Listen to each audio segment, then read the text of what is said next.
First, let me thank everybody for being here with us today as we talk about the winter storm affecting large regions across the state of Texas.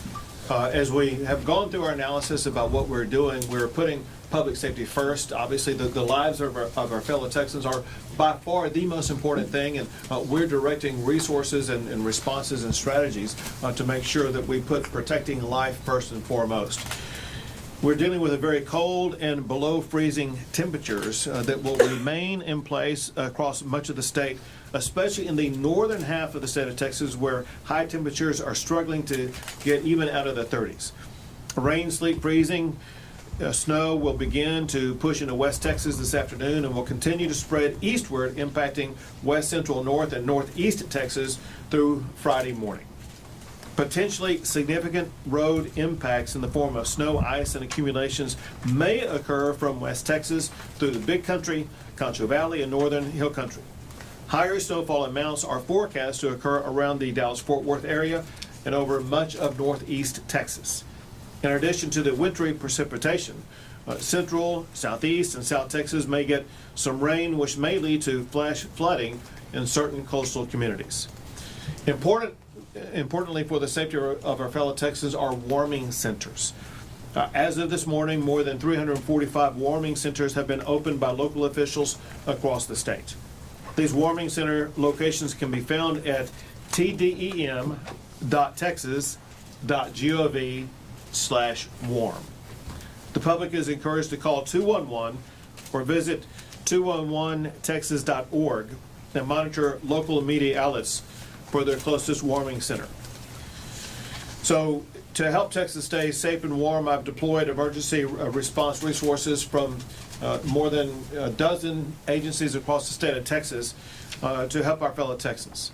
One of them involves obviously the Public Utilities Commission. One thing we want to make sure, and that is we maintain power throughout this winter episode. The good news is you will hear more from both ERCOT and Public Utilities Commission officials, and that is the power grid looks in a very, very strong situation. What we have to deal with is not so much whether or not there's going to be power on the power grid to power the entire state of Texas, but local impacts because of freezing rain on power lines that could cause down power lines or could cause trees or tree limbs and things like that to fall to cause a power line to go down. The point is this, if there is a loss of power, it's not going to be because of the power grid. It's going to be because of some impact on a local power line that your local power provider is going to be responsible for addressing. So it's important at this time to make sure you have all the contact information that you need, whether it be by phone, by texting, by website, whatever the case may be, that you're going to be able to contact your local power provider to make sure, for one, you can learn about the situation, but for another, you can report that your power is down, you need to get it set back up. A very important agency in times like this is the Texas Department of Transportation.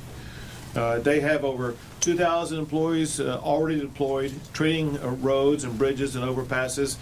Crews are out again today, treating roadways. We want to make sure that we're doing everything possible to make our roadways as safe as possible. And I cannot emphasize enough to my fellow Texans, listen, we're not used to driving on ice and snow. We're not used to driving in conditions like this. Be careful, be cautious, make sure that you're protecting your own life. If you do get out on the road, drive safely. If you don't need to be out on the road, if you're one of the parts of the state that's going to have icy roads, stay home for the next day or so, or do so in ways that you're not going to be driving in dangerous conditions. TxDOT is working 24/7. 16 roads have been impacted as of 8 o'clock this morning, primarily in northwest Texas. TxDOT is coordinating with state partners as well as local partners to provide additional support on major highways and corridors. The Texas National Guard has been heavily involved. They have activated hundreds of National Guard personnel and equipment in support of winter weather operations. Resources are staged across areas of concern. Responders are stocked with water, ready to eat meals and blankets, and are prepared to transport stranded motorists to nearby warming stations. We also have the Texas A&M Forest Service actively involved. That they're providing saw crews, motor graders, and personnel to assist with clearing ice and snow. The Texas Railroad Commission has been involved. This is very important to make sure we're going to have all the natural gas supplies to provide the power generation that we need. And the Railroad Commission has been in contact with all the providers of that, making sure that the plentiful natural gas supplies that will be needed are going to be available. The Texas Department of Public Safety is providing extensive number of highway patrol troopers to patrol roadways and assist motorists in all of the affected regions. The Texas Parks and Wildlife Department, they have deployed game wardens to support local law enforcement, as well as provide high-profile vehicles to assist stranded motorists, and are using drones to be able to better observe the area to make sure that they're able to fully monitor to determine if there's anybody in a distressed situation. And Texans can find warming centers open and operated by local officials at tdm.texas.gov/warm and check out road conditions at drivetexas.org. I want to express my gratitude for all of the emergency first responders who are engaged at the state and local level at this time. Your role, your service is more critical now than almost any other time as we work collaboratively to protect our fellow Texans. And I also want to thank everybody involved in emergency response. You can see behind me there are people here. This operations center is working 24/7, but not just here, but as well as across the state of Texas to make sure that the needs of our fellow Texans are going to be fully met at this time.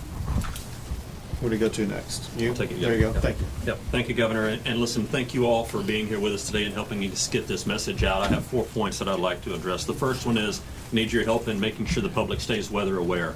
The models for this particular storm have been varied as how much rain and how much ice and how much snow we're going to get and what the temperatures will be.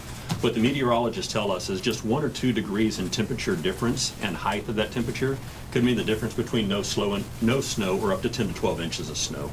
So really need your help making sure our public is weather aware. Stay tuned to the media. Make sure that they charge their phones and that they're getting accurate information. The second is we know people are going to be traveling, and stranded motorists is probably my biggest concern right now is people getting out on the roads, because we'll see temperatures warm up above freezing during the day, and then any moisture that's on the ground is going to refreeze at night. And the roads can be very treacherous if you can't see where you're driving. So if you're going to be out on the road, know that we have the Department of Public Safety. Our military department will be out. Parks and Wildlife game wardens will be out. The A&M Forest Service will have courtesy crews out, and as well as our TDM folks. They're going to have food and water and blankets, and will be able to take you to a warming center. Now, our local partners have already opened over 340 warming centers. As the governor mentioned, you can find those locations on the website there. The warming centers, additional ones will be opened. And then really the fourth thing I want to mention is if people are out driving, you're going to hear in a minute that the grid conditions are fine. They're perfect. We're not going to have any problem with that.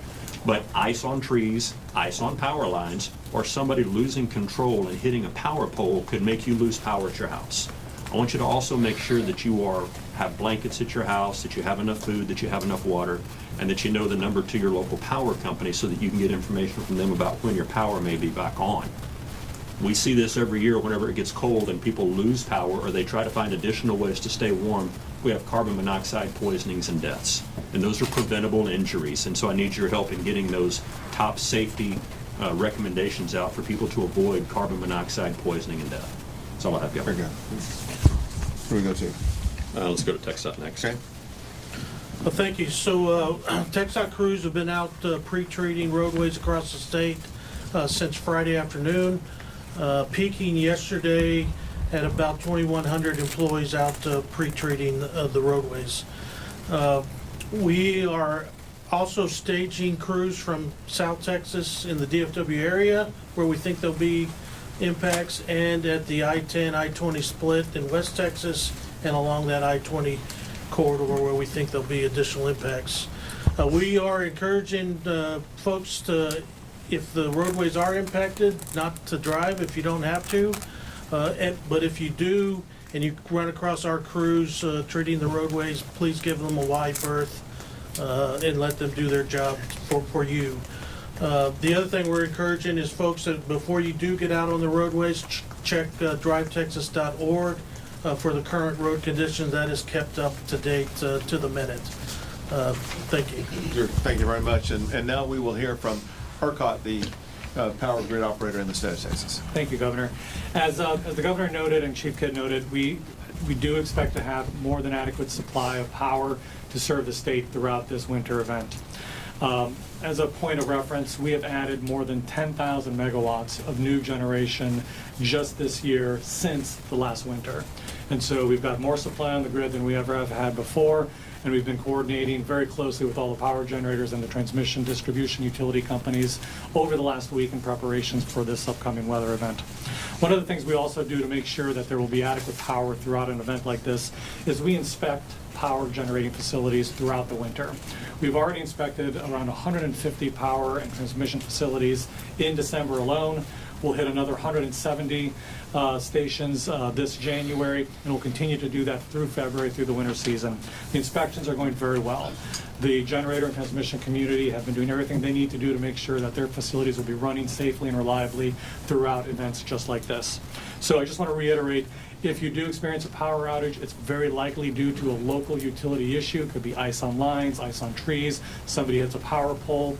Call or reach out to your local utility. You can also go to the Public Utility Commission website. They track outages there and can give you good information as to what's going on. So thank you, Governor. Thank you very much. And now the chair of the Texas Public Utilities Commission. Thank you, Governor.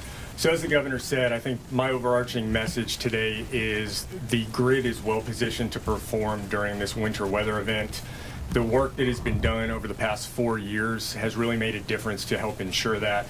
Over the last week and throughout really the whole winter, the generating community, the transmission distribution community has done all the work necessary to weatherize and winterize all of their facilities.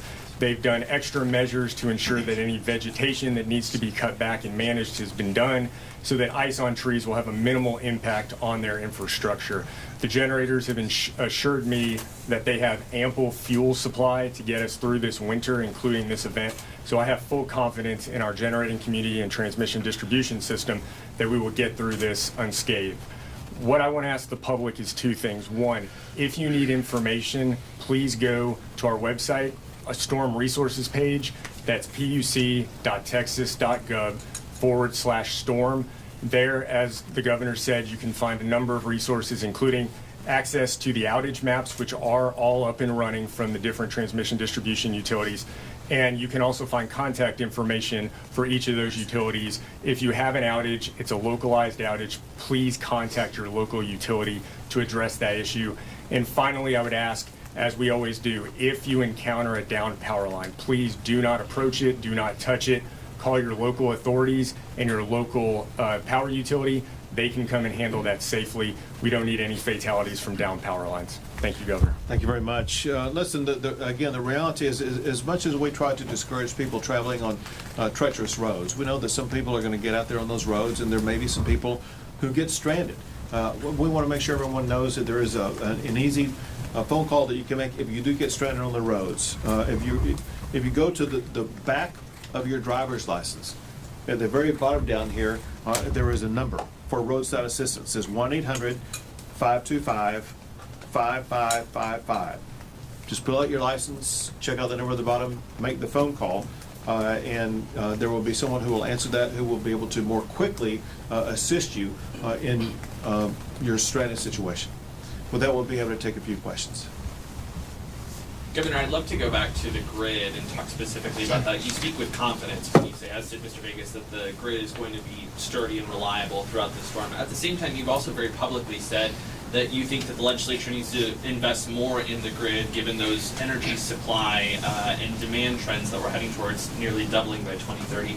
Just kind of walk me through, how do you reconcile those two ideas, that we are going to be okay just this week alone, but that we have so much work ahead of us? So first, where we are today, and that is because of almost 20 laws that I've signed, the power grid is much more reliable and resilient than it's ever been in the history of the state of Texas. As Pablo indicated, listen, we have abundant supply that was added to the power grid over the course of the past year.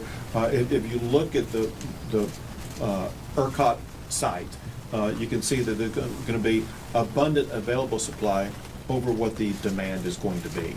And so when you take that into consideration, as well as part of the laws that I signed, ensure that the power generators, the transmitters, from the wellhead when natural gas comes out of the ground, as well as storage of natural gas, it is far different and far better than it's ever been in the history of the state of Texas. That said, we know these two facts. Last year alone, there were more than 600,000 people who moved to the state of Texas.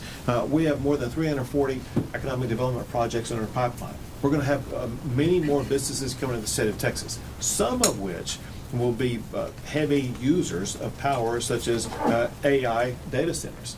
And so for Texas to maintain its national leadership for economic development and for growth, we need to make sure that we continue to add more power to our grid so that the power will stay on for every home and for every business. And that's why, once again, when we go into this next session, we'll be asking for more money to generate more dispatchable power in the state of Texas.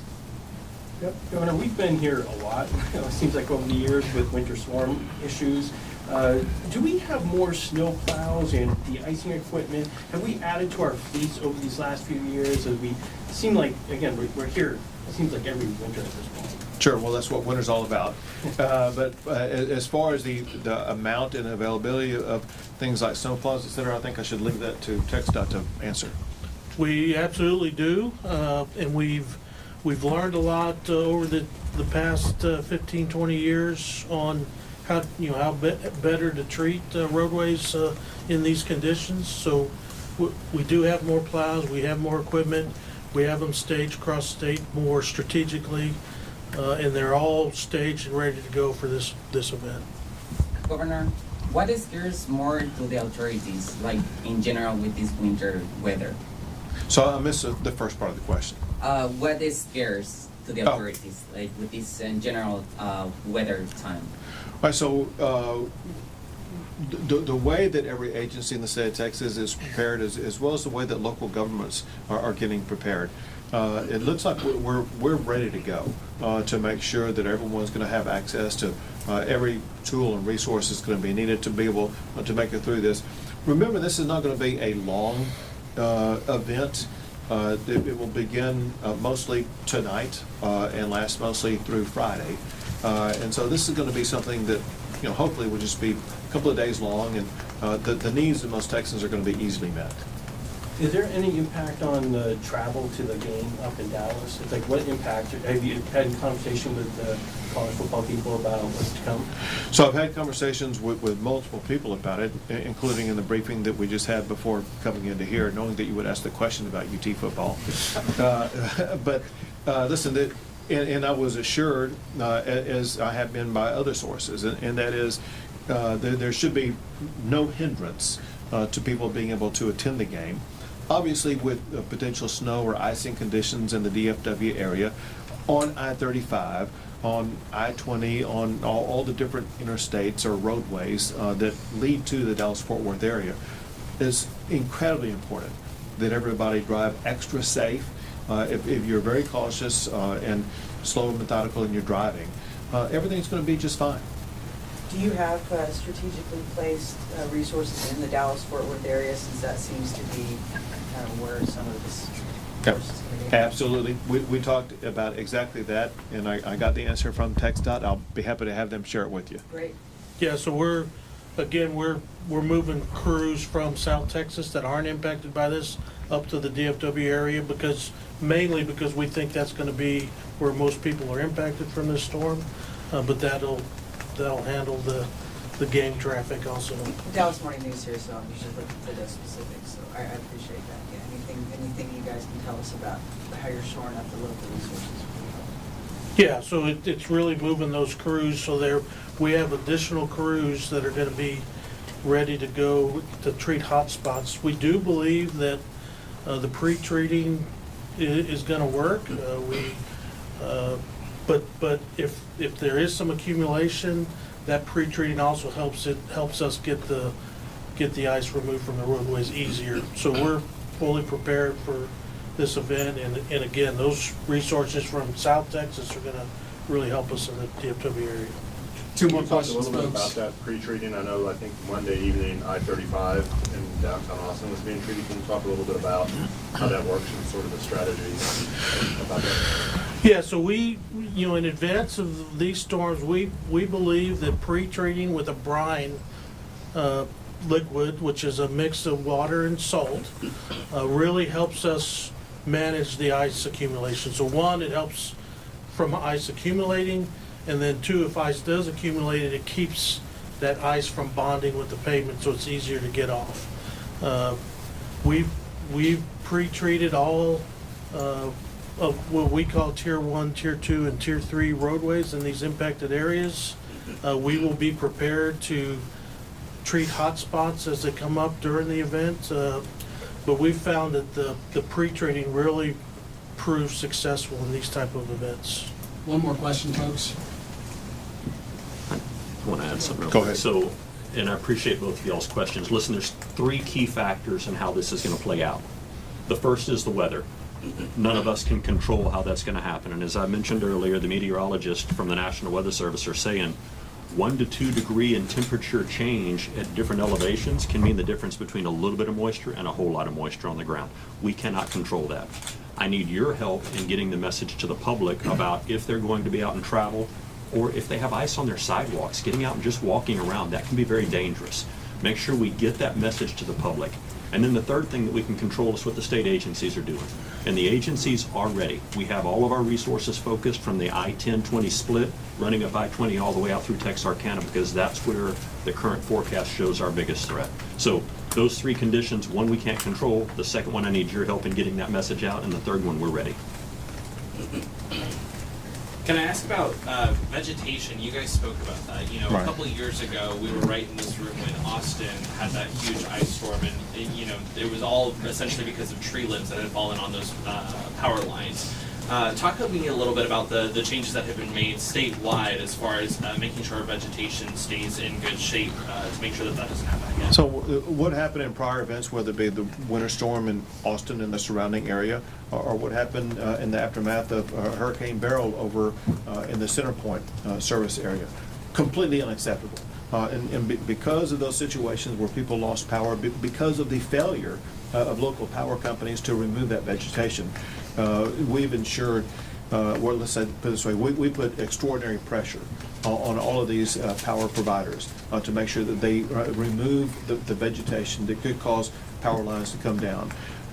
Encore, which is responsible for a lot of the North Texas area that will be mostly impacted by this winter storm, has been very aggressive over the past week or two in advance of this storm to make sure they are redoubling their efforts to remove vegetation in the area to minimize the cause of down power lines, which often comes from that vegetation.